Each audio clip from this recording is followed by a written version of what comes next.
Kalau misal pasien-pasien yang sesak nafas itu akibat dari asam lambung naik, itu komplikasinya bisa jadi namanya pneumonia aspirasi. Jadi mana yang tadi saya jelaskan bahwa asam lambungnya masuk ke daerah paru-paru. Nah, itu yang bisa menyebabkan kematian, tapi itu cukup jarang banget terjadi.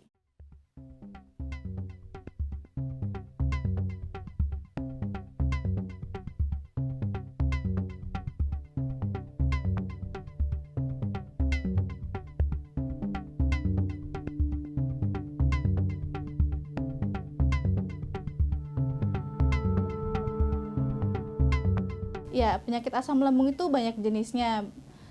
Salah satunya ada GERD, terus ada MAH atau gastritis. Nah, kalau sekarang lagi banyak dibahas tentang GERD. GERD itu sendiri apa? GERD itu adalah gastroesophageal reflux disease, di mana terjadi kelemahan pada katup yang menghubungkan antara mulut dan lambung itu sendiri. Jadi, makanan bisa kembali lagi atau bahkan cairan dari lambung itu bisa naik ke atas. Itulah yang disebut namanya GERD. Nah, kemudian gejalanya sendiri biasanya yang dirasakan oleh pasien itu nyeri dada, rasa terbakar di dada, rasa begah, terus kemudian beberapa pasien juga mengeluhkan rasa sesek, kemudian yang pasti nyeri bagian ulu hati atau nyeri bagian perut.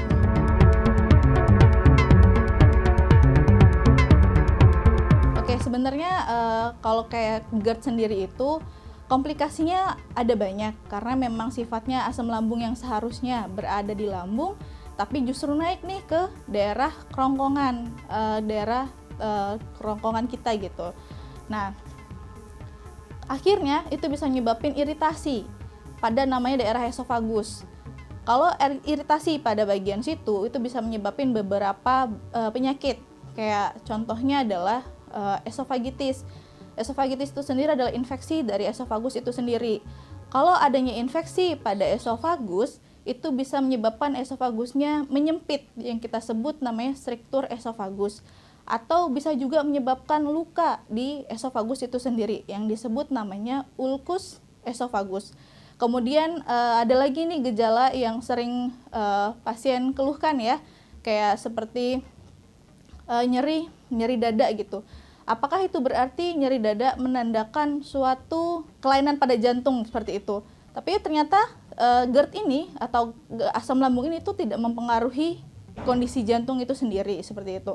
Jadi sebenarnya rasa nyeri dada timbul karena memang sifat asam lambungnya tadi itu sampai ke bagian dada, makanya timbul seperti nyeri dada.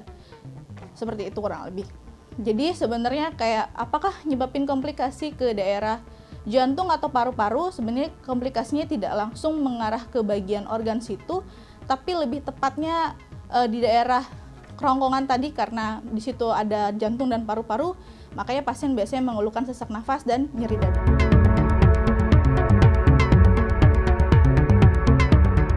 Jadi sebenarnya si asam lambung naik tadi atau kita sebut GERD tadi itu bisa menyebabkan yang kita sebut namanya pneumonia aspirasi. Jadi kelainan paru-paru akibat terjadinya asam lambung yang masuk ke paru-paru, kurang lebih seperti itu. Nah, itu tapi komplikasi yang cukup jarang terjadi ya. Jadi cuman sekitar jarang banget terjadi pada pasien. Kalau misal pasien-pasien yang sesak nafas itu akibat dari asam lambung naik, itu komplikasinya bisa jadi namanya pneumonia aspirasi. Jadi mana yang tadi saya jelaskan bahwa asam lambungnya masuk ke daerah paru-paru. Nah, itu yang bisa menyebabkan kematian, tapi itu cukup jarang banget terjadi.